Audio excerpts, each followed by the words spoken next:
and welcome to the Narrowing Path, Walking the Spiritual Walk. My name is Steve Van Eiderstein, and thank you for joining me today for the daily reading of James Allen's Daily Meditations for March 10th. Looking forward to it. Yesterday's was a great one.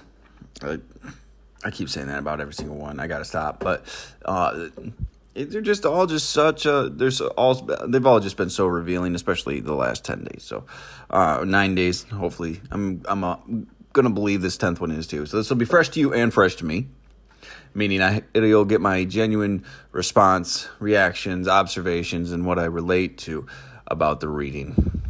And then we will go from there. So here we go. James Allen's Daily Meditations for March 10th. The man of aspiration sees before him the pathway up to the heavenly heights. When the rapture of aspiration touches the mind, it at once refines it, and the dross of its impurities begin to fall away. Yeah, while aspiration holds the mind, no impurities can enter it. For the impure and the pure cannot at the same moment occupy the thought. But the effort of aspiration is at first spasmodic and short-lived. The mind falls back into its habitual error and must be constantly renewed. To thirst for righteousness, to hunger for the pure life, to rise in holy rapture on the wings of angelic aspiration. This is the right road to wisdom. This is the right striving for peace. This is the right beginning of the way divine. The lover of the pure life renews his mind daily with the invigorating glow of aspiration. I like that. That's a good one. It illustrates the back and forth that can happen. And also, I like how he talks about this, because it's an interesting thing that I feel like happens when you stop and honestly say, what could I do better? The answer comes pretty quickly, right? At least for me. Regularly. It still does. Like, I feel it is pretty obvious when I stop to look at things that I can find what I do wrong. Pretty simply. But I have to be willing to do that. I have to be willing to look at it. And I have to aspire to do better as well. If I'm just comfortable in my current position, I will have no reason to even look for where I can improve, right? So, he kicks this thing off with the man of aspiration sees before him the pathway up to the heavenly heights. The man of aspiration sees before him the pathway up to heavenly heights. So, that's what I guess I'm just talking about. Like, if you have the desire, if you have the aspiration to do better, if you have the willingness to take these looks and change, it's pretty clear cut what you have to do, actually. There's not much gray area. I like to complicate it. I like to get selfish, and I'll short myself on doing the work, and I'll twist it up because I want to at least make myself think I'm doing the work sometimes. Like, I want to validate the forward progress at the same time knowing that I still get to hang on to these vices a little bit more. Which might sound crazy, but it's just the truth. I want to feel like I'm trying to let things go when in reality I'm just figuring out different ways to hold on to things. Which that was a painful thing to realize. He goes on here to say, when the rapture of aspiration touches the mind, it at once refines it, That's what I'm talking about here. As soon as you want to be better, you know where to start. It's just the willingness to take the actions to get to where you want to be. It's the willingness to be honest in a lot of situations. Like if you're used to lying and hiding things or omitting things for the sake of peace or non-confrontation, or you don't want to hurt someone's feelings, but it's hurting you, being honest is uncomfortable. Those are some painful conversations to have. It's daunting. A lot of people will have the passing thought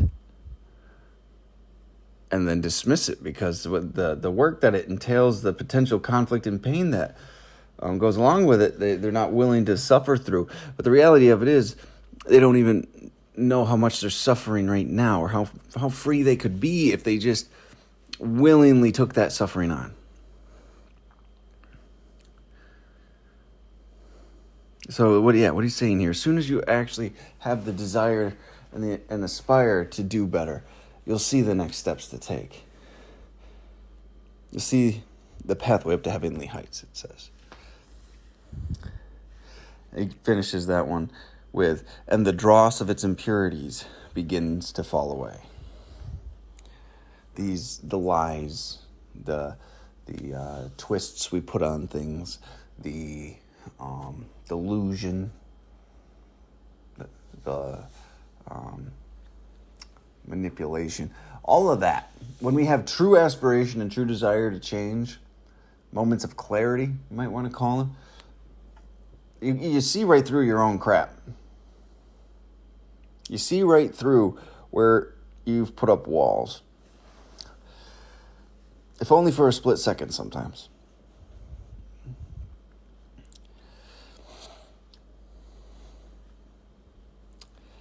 While aspiration holds the mind, no impurities can enter it.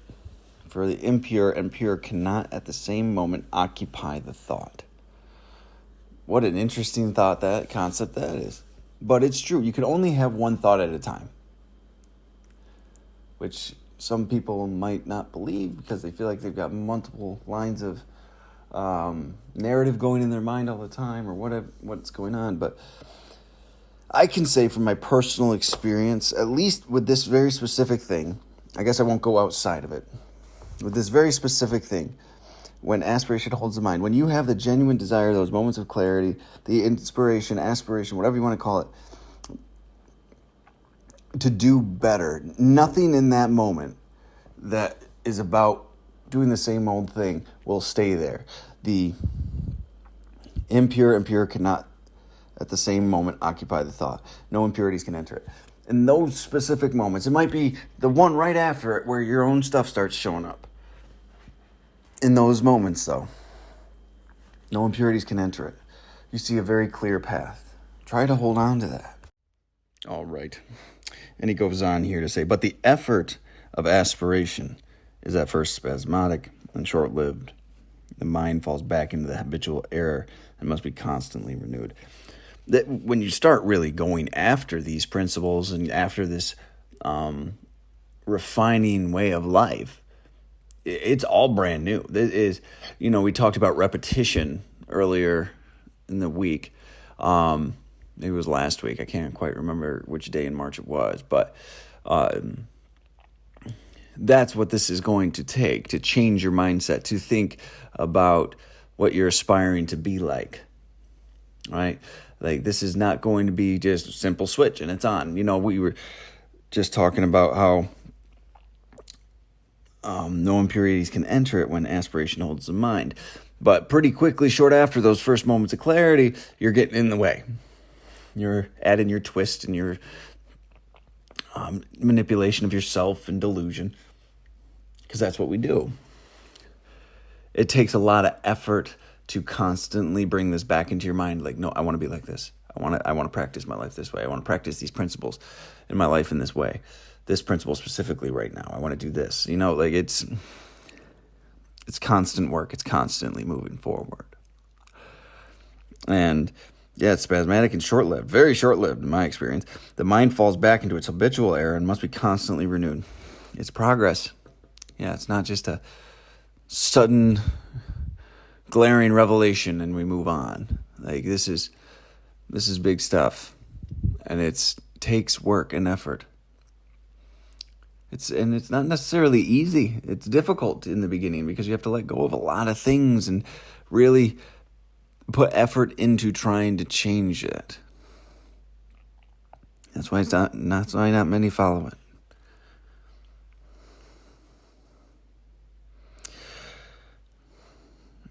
All right, and then he just goes on here to a lot of great words in this next part. To thirst for righteousness, to hunger for the pure life, to rise in a holy rapture on the wings of angelic aspiration. This is the road to wisdom. This is the right striving for peace. This is the right beginning of the way divine. Thirst for righteousness, the hunger for a pure life. Like the rise in holy rapture on the wings of angelic aspiration.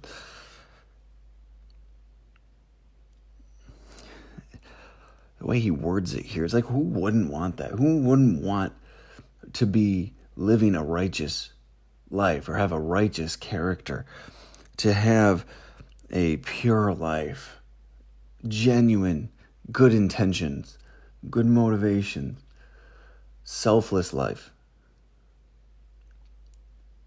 What a beautiful thing that is. You almost can't even comprehend it. But if you try, it really is something that's just mind-blowing. Honestly, it's incredible. This is the right road to wisdom. To strive for righteousness and a pure life on the path of aspiration is the way we achieve these wisdom. To achieve wisdom, to strive for peace, to live a divine life. Great words here, great ideas, great goals, great motivation right here. Wisdom, peace, divinity. Just things that sound so comforting, but for a long time I thought they were out of reach of a person like me. So to be able to think now I couldn't get there and I could have these things, that's such a huge leap of progress for me. And I'm just so grateful for it. All right. And it finishes up here with the lover of the pure mind renews his mind daily with the invigorating glow of aspiration. Use these aspirations and these desires to be better, to refocus us, right? To continue to drive us and to discipline us to act this way, to reinforce the needed repetitions to continue to grow in this life, this spiritual journey, to walk forward on this narrowing path of righteousness. What a gorgeous thing. What a it's magnificent. Sounds like the only endeavor worth walking through, or worth taking, maybe. You know, when it's talked about in these ways, it's like, why wouldn't everyone pursue this? But the fact of the matter is, so few will. So few will. So, well, I'll go ahead. I'll wrap it up there. Thank you all so much for jumping on with me. A lot of hope here, a lot of encouragement and motivation to actually do this work, to take these steps that I've talked about so often. So really, really grateful for this one. And it reminds me that sometimes I need to sit back and ask myself these questions still from time to time, actually more regularly than I probably think I should. He says here, mind daily with the invigorating glow of aspiration. So I probably need to renew my focus once more. So But great reading. Thank y'all for joining me, and I'm looking forward to tomorrow's, and we'll see what it brings. Until next time, thanks.